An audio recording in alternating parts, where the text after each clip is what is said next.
এই দিনটা যে আমার কী পরিমাণ ব্যস্ততার মধ্যে কেটেছে ঠিক বলে বোঝাতে পারবো না।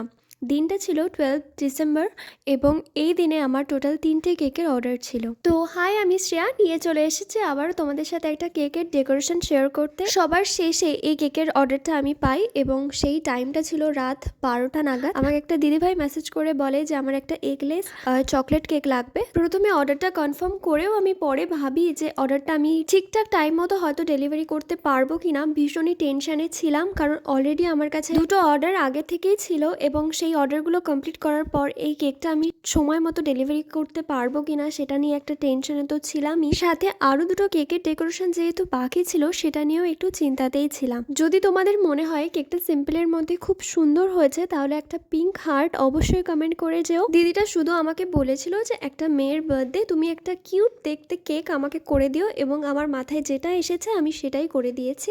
কাস্টমার